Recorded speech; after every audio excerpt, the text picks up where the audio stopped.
live. Hello. I'm always trying to find the cursor before we get too far into this. Okay. Hi.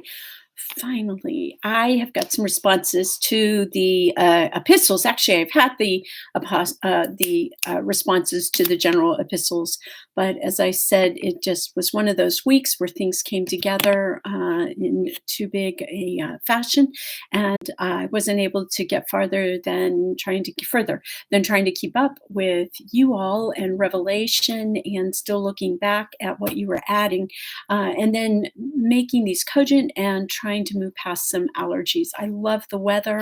Um, I love the green, but when there's green on my car, I know that there are problems. Okay, anyways, more information that what you wanted or needed to hear. I'm going to kind of I'm not in exact order with my responses or my observations, and here we go.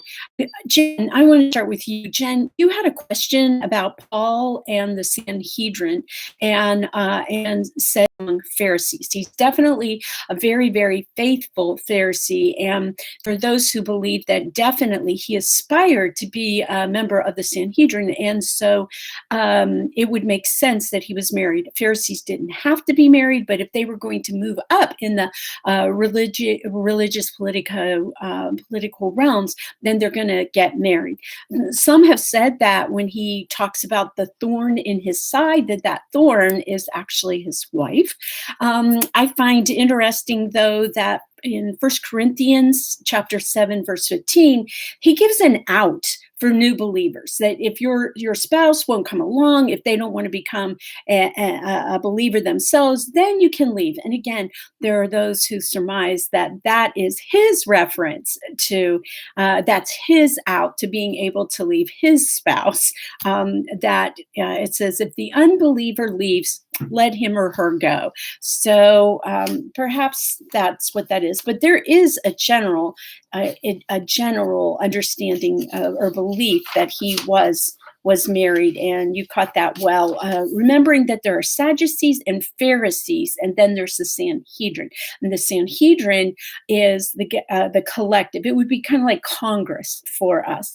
But at some points, actually, Sadducees were in the Sanhedrin, but it finally comes to Pharisees are the ones. It comprises Pharisees. All right.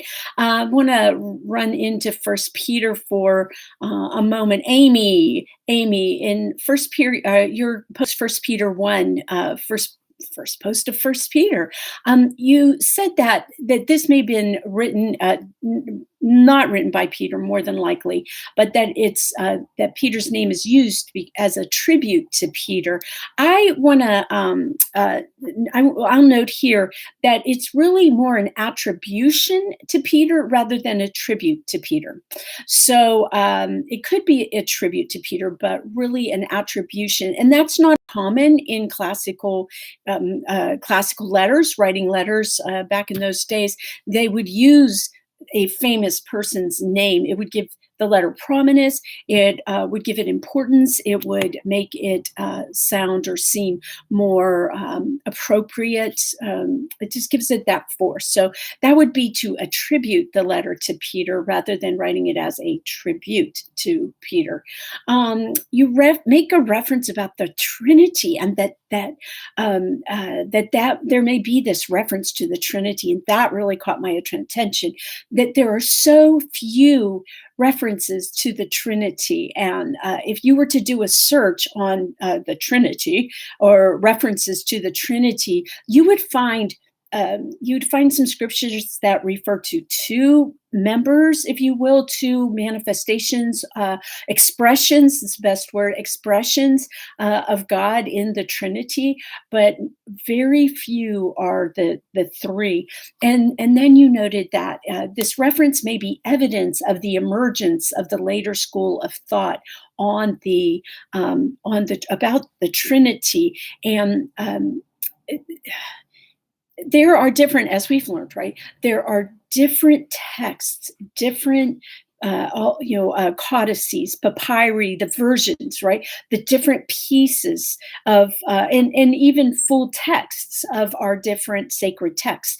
And and they will span. They're found, and they'll span different years, different places. Right? We talked about those codices, those papyri that you find in your in footnotes of some Bibles. Right, and then when you're doing translations in like the Nestle Greek Bible, so what I have found fascinating is how you'll see these little changes or additions, right? Like the addition in Mark, even that are often they can give you hints as to when that text was written or copied, right? What the dating of that particular text. So when I worked with the infancy gospel of Thomas, not the gospel of Thomas, but the infancy gospel of Thomas, it it makes reference, or Jesus in there as a child talks about the Trinity. He's with a teacher, he's in school,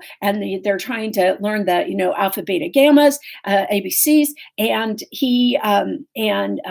he's called out for not making the alpha right. So the alpha, which looks like an A, except instead of a crossbar, it's got a sidebar.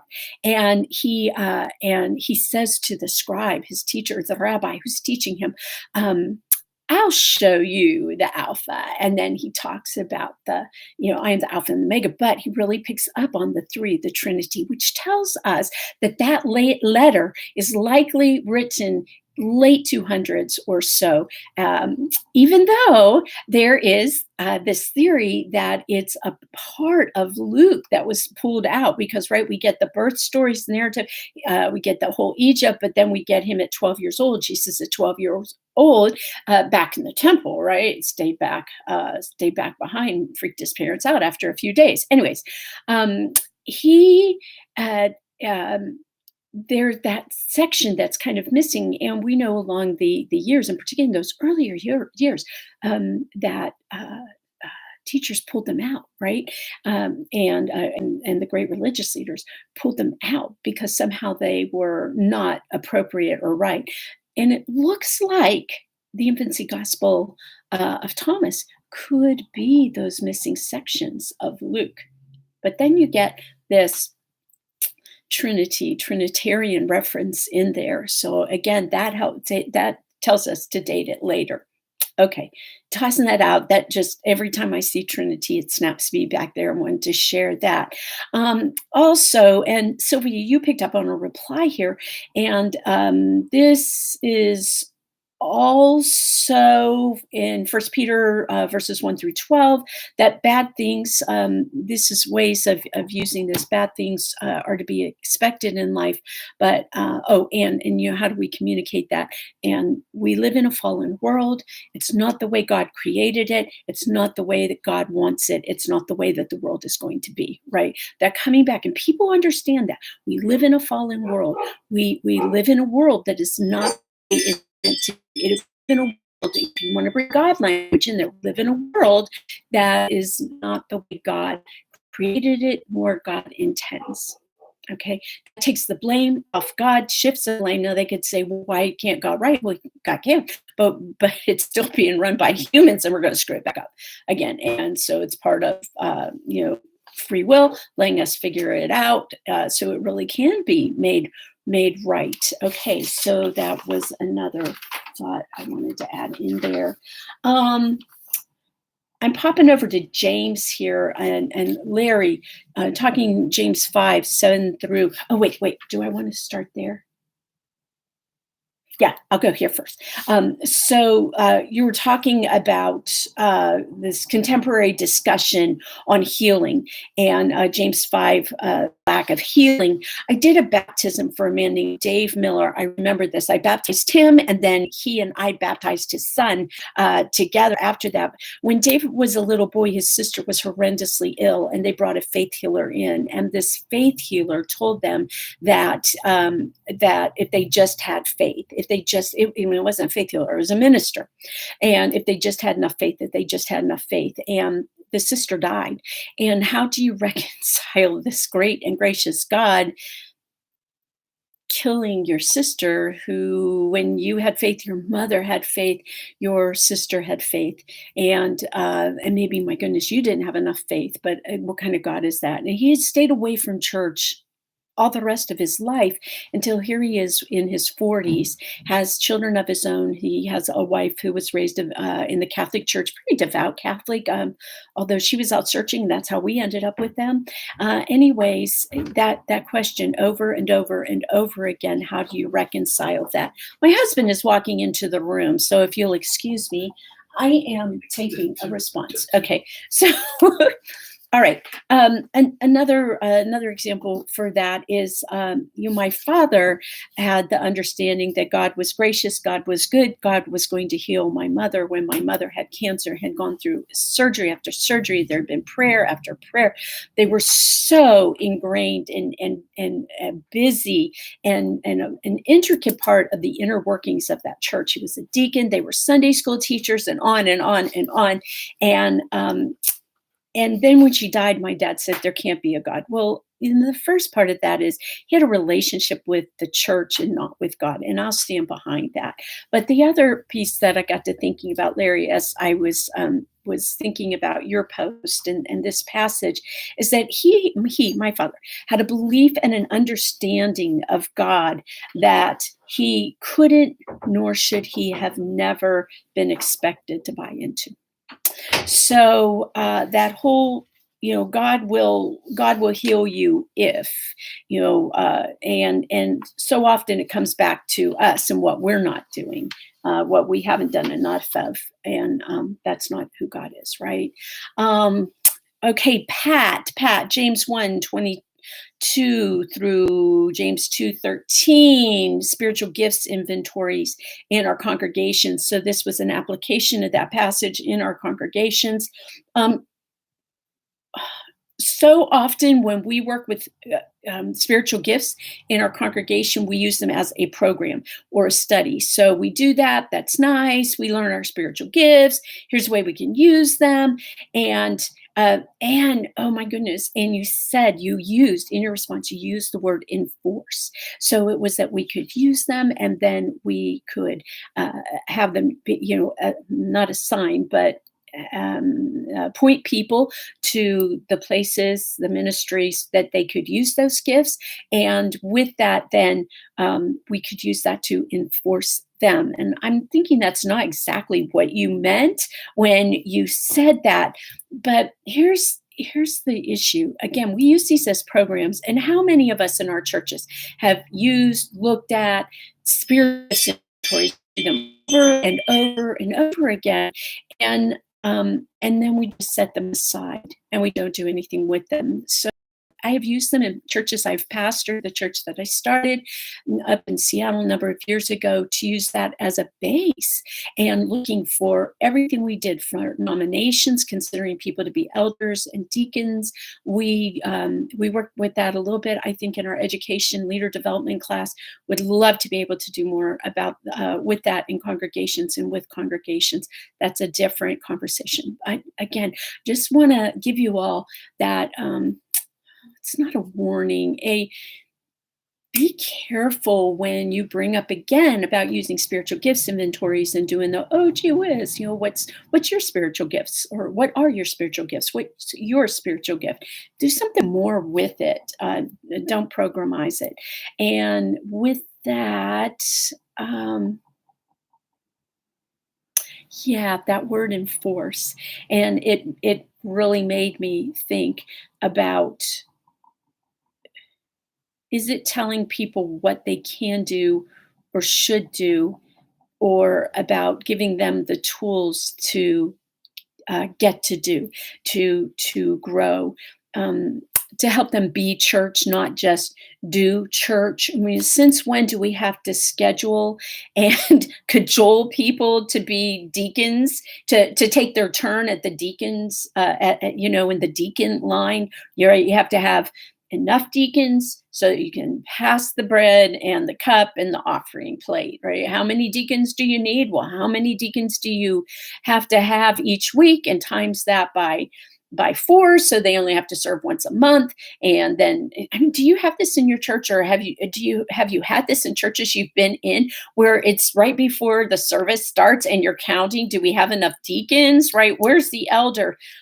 What what is wrong with that? And why is it then that we pay a preacher, a pastor, to go visit our shut-ins, and then we complain about that when we don't get the return on our investment, when we don't go, pastors don't go to see them often enough, or they don't do that to our particular satisfaction. It's a common complaint about ministers is they don't go see the shut-ins often enough. But what happened to this is what we do because we care about these people. We've gone to church with them forever, and yet we have to pay somebody to go do that. Where is our spirit in all of that? So there's that being church and doing church, and so much we do is about doing church. And I look forward to the day when we do church because we love being church. Okay. Amy, you mentioned there, and I'm pretty sure it's James, your pastor has said that what is it that here in the midst and the outcome of the COVID-19 plague, if you will, that we're going to see a birth of a whole new concept of church, right? That's what I think I'm calling that, right? Birth of a whole new concept of church. Phyllis Tickle, Tickle, Phyllis Tickle in 2010 wrote a book called The Great Emergence, How Christianity is Changing and Why. And what her supposition is that every 500 years, there's a major shift in the world. And there's been a major shift in Christianity. And I'm going to put up here on our page some references that you can see or read more. So if you're at all interested in reading about that great emergence, the way the church shifts every 500 years or so, it's a book review on Phyllis's book. So I'm going to go ahead and put that up there, and that's something you might want to read. I know all of this, all that other good stuff. I do apologize. Thank you. All right. I'm going to now pop up to Hebrews. Karen, Hebrews 1, verses 1 through 14, and saying that Hebrew refers back to many of the Old Testament scriptures. And that made me think that we can read with two perspectives, right? The New Testament looking back to the Old Testament, or we can read the Old Testament looking forward to the New Testament, right? Do you catch that? Catch that, y'all? That we can read Hebrews, not just Hebrews, that we can read the New Testament from the Old Testament perspective, right? Or we can read the Old Testament from the New Testament perspective. It's an interesting differentiation. And it does change your interpretations. Again, there's the a Hebrew, a Jewish translation of the Tanakh, right? The first books of the Hebrew Testament, the Hebrew books, and I think we should read, at least sometimes, we should read from the Tanakh. And if we're going to do New Testament studies, and in our little interlinear or our little spinal comments to, not comments, but references, right, to where, to Old Testament, maybe read those Old Testament passages from the Tanakh and see if you can see the correlations, or read them both from the Tanakh and then maybe from the NIV or NRSV, one of any CEV, and make the see the differences. Does it make a difference? Again, Sylvia, oh my goodness, talking in Hebrews 4, 1 through 13 about that little boy who wanted to be baptized because he didn't want to go to hell. One of the coolest things I saw came actually from what was it? It was an independent, very evangelical, independent Christian church. So a church in the Christian Churches of Christ tradition. Part of our Stone Campbell stream, for those of you who know your disciples' history. anyways, what they had was this huge cross. They were doing baptisms on a Palm Sunday, and they were telecasting them. And so I went to the church where we were serving, and had a screen and just watched these baptisms going on. I mean, baptisms and baptisms and baptisms. There were dozens of them, and as every person came up, they had a list of their sins that they were going to have washed away, or they wanted washed away. And they would take a pin, or actually they were taking nails, and they nailed their list up on the cross. It was amazing, because you would see, this piece of paper, and it would unfold. It would have been folded, kind of like people, grandmas, have picture photos of their grandchildren or something, and they all fall down. It was amazing. And so it gave me this idea, and I thought, wow, how could you do that? We had this Art Deco cross in our sanctuary, and I didn't think it was very cool to be able to do that. So what I started doing was asking our baptizants if they would write a letter to God, or to Jesus, right? Thanking him, thanking them for this gift of that was being granted to them, and just saying what they really, why they were grateful, and what they wanted to leave behind in those baptismal waters. So the first time I did that, I had a mother and daughter come, and both adults, and well, mother, yes, adult, and the daughter, but she was in her 20s, and she was a mother herself. And they came forward, and they brought these envelopes. One said, I think both of them said, to Jesus. So they put them, I'm actually in the baptistry, and my associate's there. So the associate takes them, and he looks at me like, what am I supposed to do with it? And those are one of those small details. I don't worry about those little details. And I said, no, put it on the communion table. So we put it on the communion table. We baptize them. Service ends, and deacons are cleaning up the communion table, and said, what do you want us to do with these? And I had no idea. I hadn't thought that far. So I took them and put them in my office. First, I put them on my desk and thought I'd read them later. And then I realized, well, it doesn't seem right for me to read those, because they wrote that to God. And so over the course of the year, we collected a lot of these letters, and I just kept putting them in this basket. And as Ash Wednesday came around, and you are not all of us, but I was furiously trying to track down palm ashes. The Spirit reminded me of those letters. And I thought, what if we take those letters and burn those and use those ashes for Ash Wednesday? And that's what we did. And I've done every year after that when I have pastored in a congregation. Take a letter, ask them, encourage them to write a letter. You leave the letter behind. It's that symbol, if you will, of what you leave behind, of what you can let go of. It takes a lot to let it go, but what you can let go, symbolically letting it go in the water, and spiritually letting all this stuff go in the water, and then taking it. It's been washed away. Ashes to ashes, perhaps we might say, and dust to dust. I like the ashes to ashes. We burn that, and then we're reminded of that sacrifice and of what we've given up. Okay, so thank you for that memory, bringing that back to me, Sylvia. Also, Sylvia, Hebrews 4:14 and following, and I didn't write down your exact message or quote here, but it was something, I think you mentioned Santa, and it made me write down, Santa brings the presents, but the Spirit brings the presents, right? Do you get that? So Santa brings presents, gifts, right?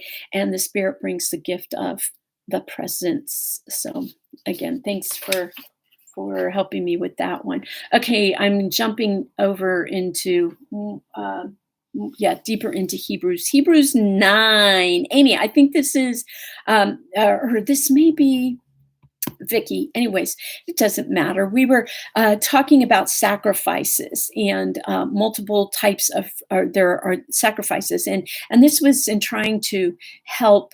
Um, uh, uh, I think this was the tie-in for congregations. Anyways, it was that we could talk about sacrifices, and want to point back that there are multiple types of sacrifices laid out in the Hebrew scriptures.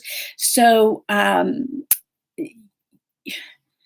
if you haven't taken my Bill's evangelism class, I'm positive he's going to do this. That one of the ways to be thinking about how you can connect with people is a biblical story connected with Jesus in your story. So, how can you use one of these stories? Who are you in which one of Jesus's stories? So, with the sacrifices, what sacrifice might connect with what person or with what congregation? How can you build that bridge there? So thinking in terms not just one sacrifice but different sacrifices, and different ones can apply to different circumstances. And if that at all interests you, you might want to go in that direction. Okay, I'm jumping up now to Hebrews 12. And Julian, you're so what for congregations, and you talk about bearing hardships and that we shouldn't blame God, but that they can welcome the character building. I love that whole thought of character building, and it really got me thinking, because you also made comment about this whole, having church and the COVID-19 and people that keep having church. And let me circle there for just a moment. Actually, I saw Bishop Curry, and Bishop is the presiding bishop of the Episcopal Church here in the U.S. I think maybe in general, or North America at least. Anyways, he was on Good Morning America this past week, or last Friday. Good Friday is when he was there, and they were asking him about people meeting in person. And he says the church doesn't have to be together to worship together. And I didn't write this down, but I pulled this up. And again, I'm gonna pass. I'll post this to our webpage. But he says, in this pandemic, we are being called to show mercy and compassion, to love our neighbor, and says that the best way we can love our neighbor is not to be there physically with them. And he said that in response to those questions as to whether or not church is essential, he said the church is absolutely an essential business, but not one that requires you to show up in person. Physically in church, being physically in church in the middle of a pandemic is not essential.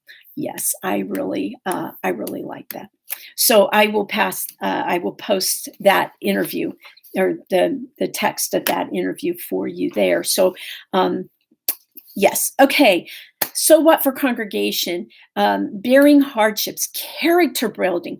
What if a lot of us have been spending time trying to figure out, how do I do YouTube Live? How do I do Zoom? How do I do Facebook Live to be able to have live worship services? How are we going to do worship services? Well, we've been doing this for quite a few weeks now, or at least 2 to 4 weeks, maybe a little longer. Okay. What if we moved on beyond that and we started using this sipping time for character building, to pick up on what Julian is saying there?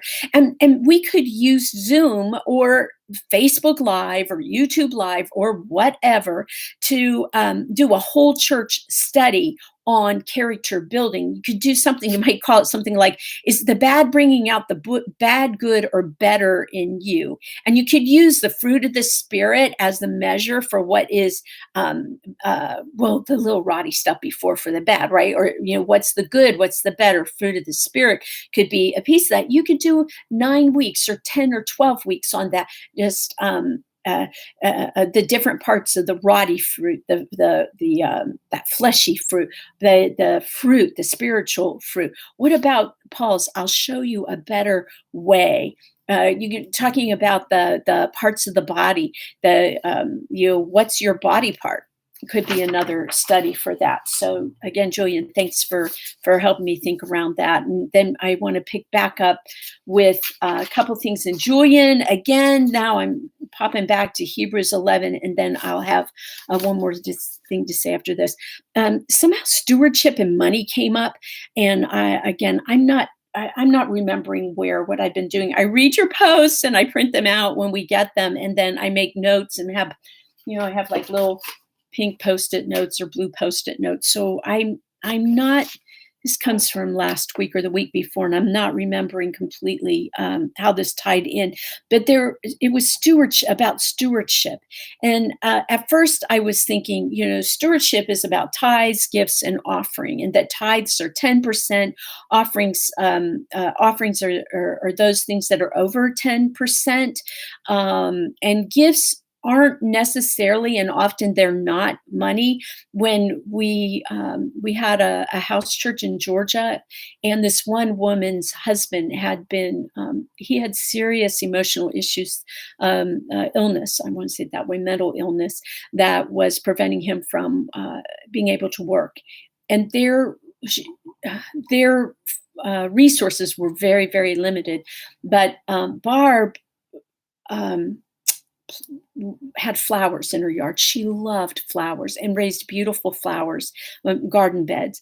And so every Sunday when we would gather, Saturday afternoon, when we would gather together, Barb would bring her flowers in a vase, and we would come forward to bring our offering and to take communion. And she would bring flowers and put flowers on our communion table every week. And in the wintertime, she would put, it might be needles, pine needles or something, but that was her gift. That's what she brought.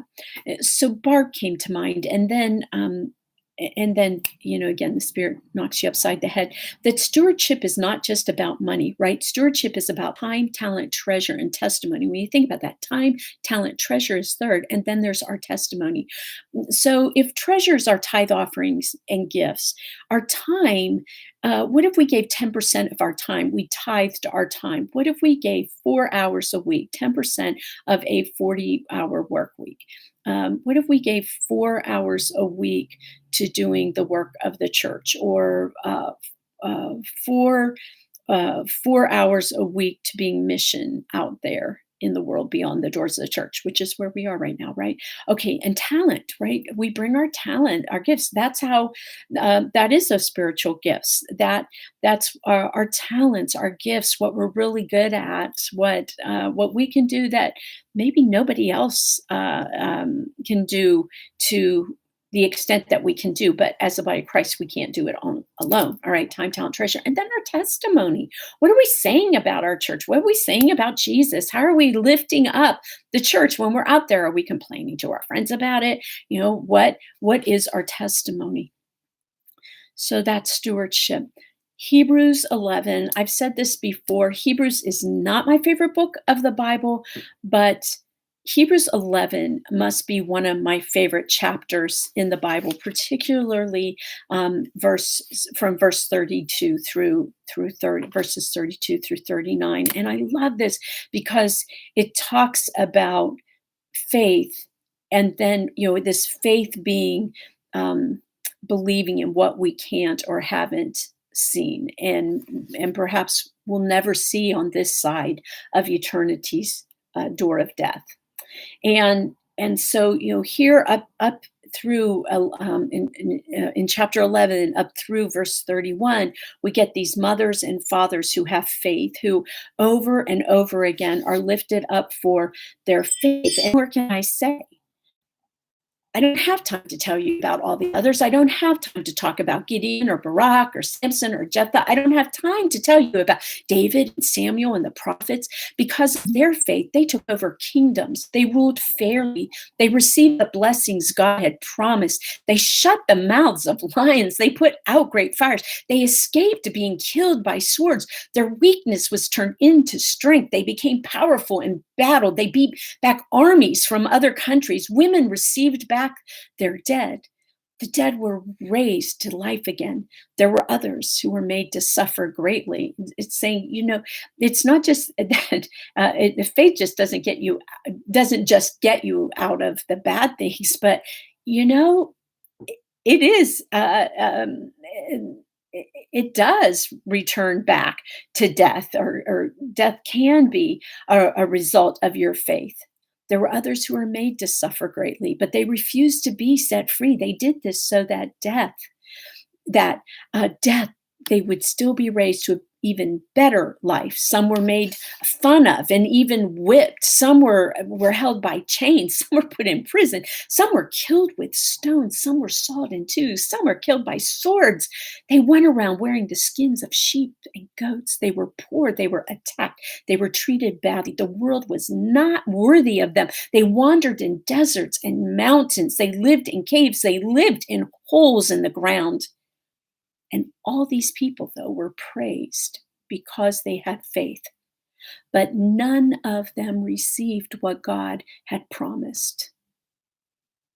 None of them received what God had promised. That's because God had planned something better for us.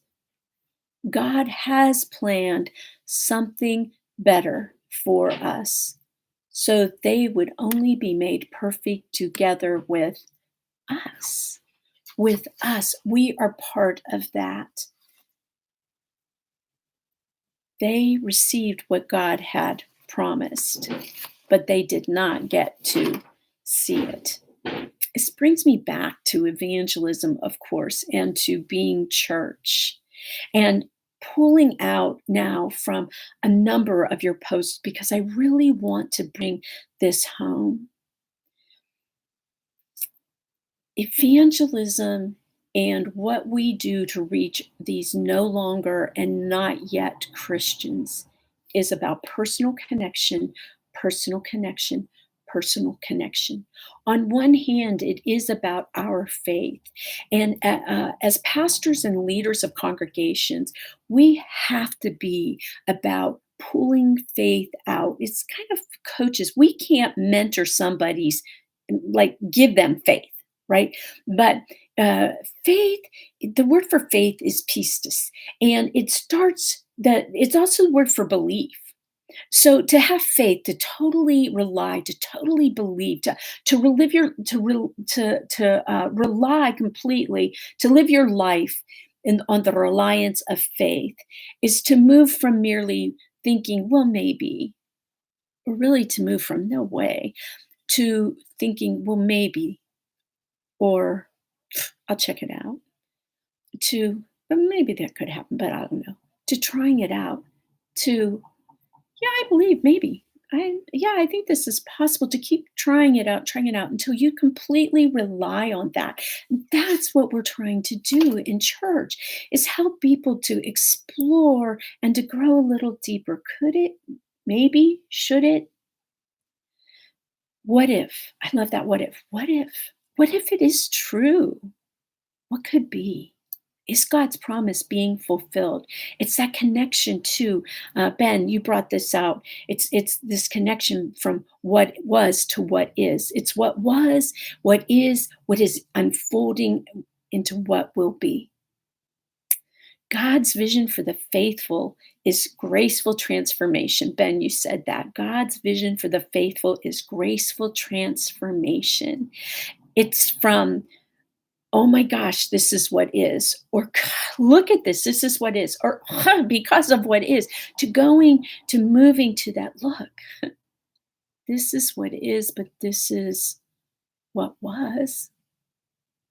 This is what's unfolding, and this is what could be, can be, will be, when we are part of that. Cody, you too bring it home.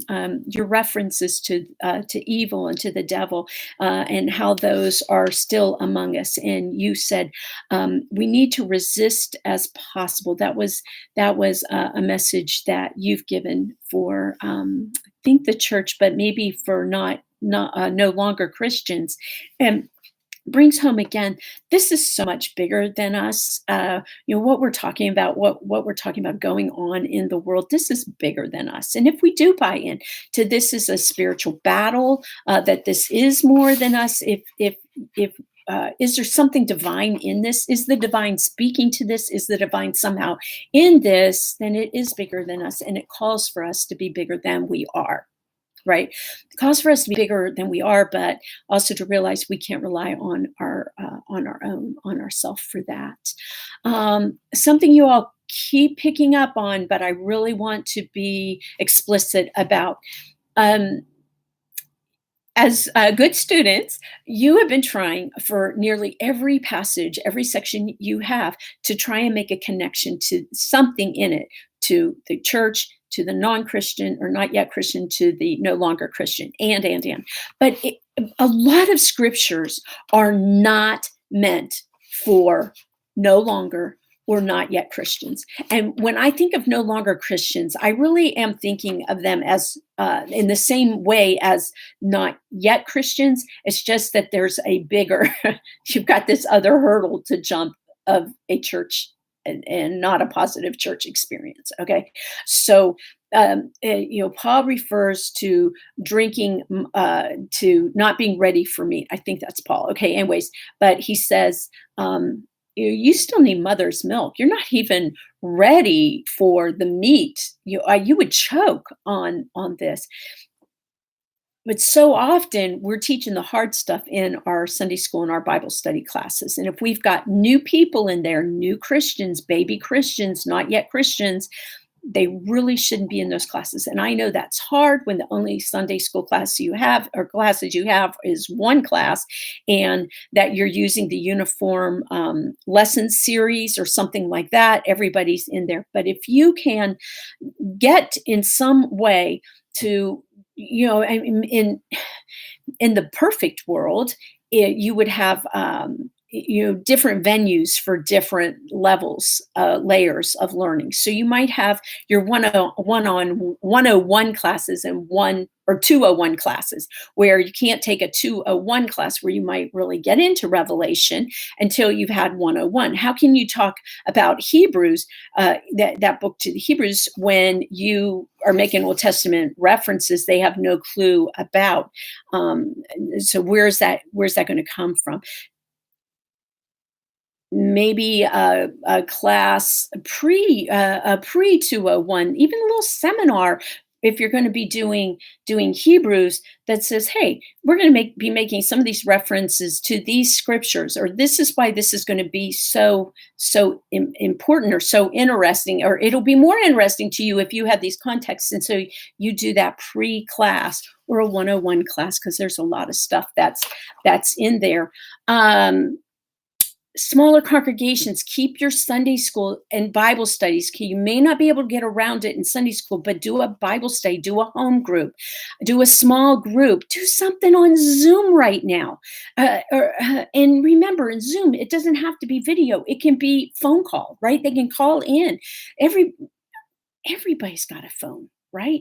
So work that through. If somebody doesn't have a phone, go get them what are those called? A track phone, right? Just a temporary use phone. Go buy them a phone so that they can do this. And so they keep it simple. Teach spiritual habits. And when people are ready for more, then, if you've got people and you think, gosh, they'd be so bored in that kind of Sunday school class, they need more, then do something separate with them.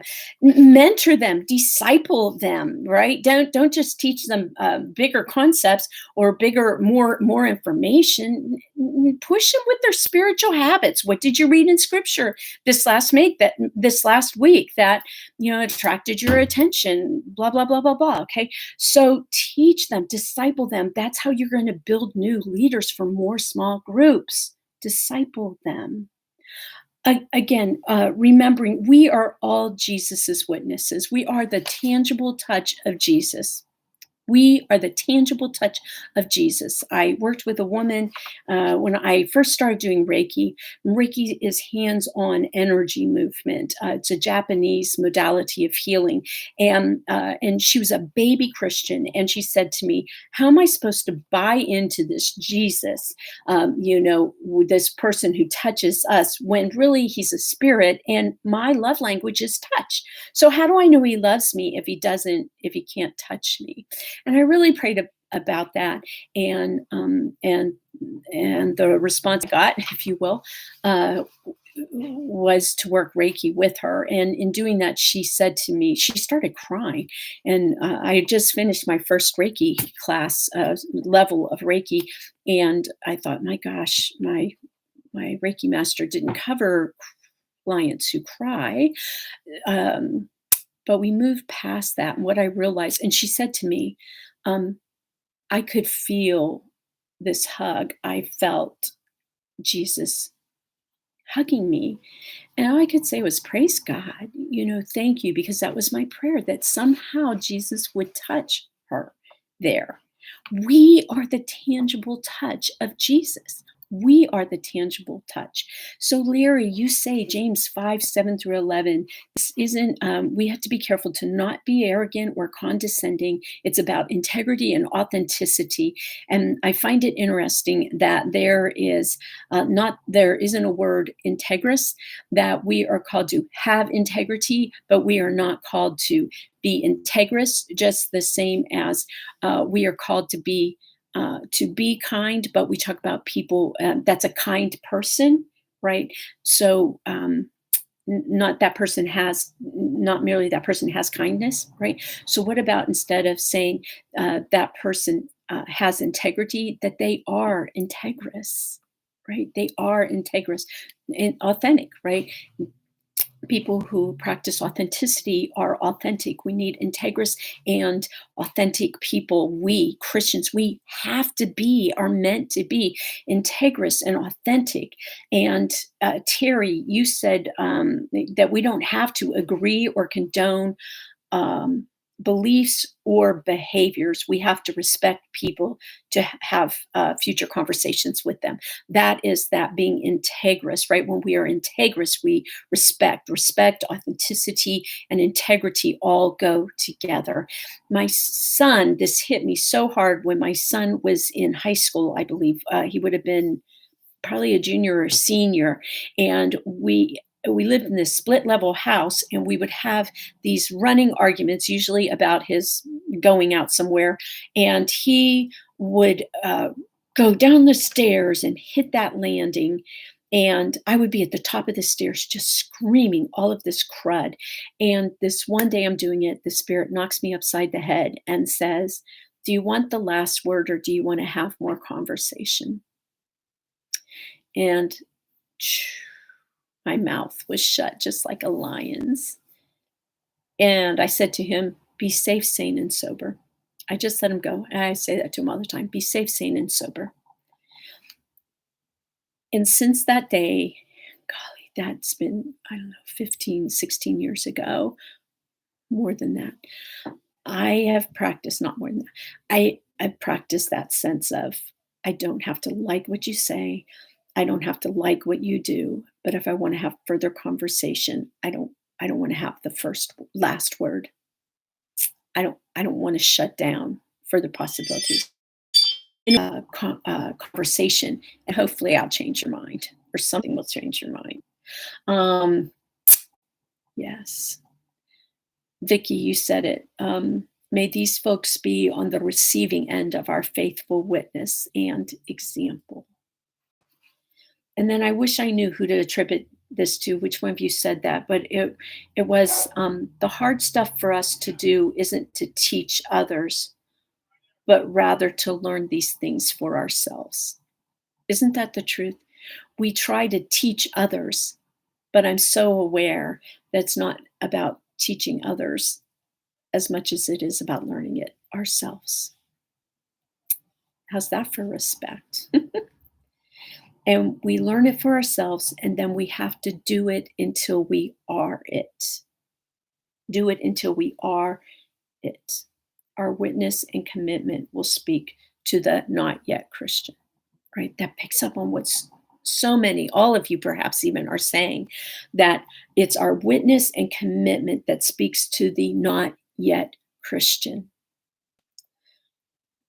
Put this out there again. The hard stuff, the hard thing for us to do isn't to teach others, but rather to learn it for ourselves until we are it. It's not to just do it. I need to say again, the hard thing is not for us.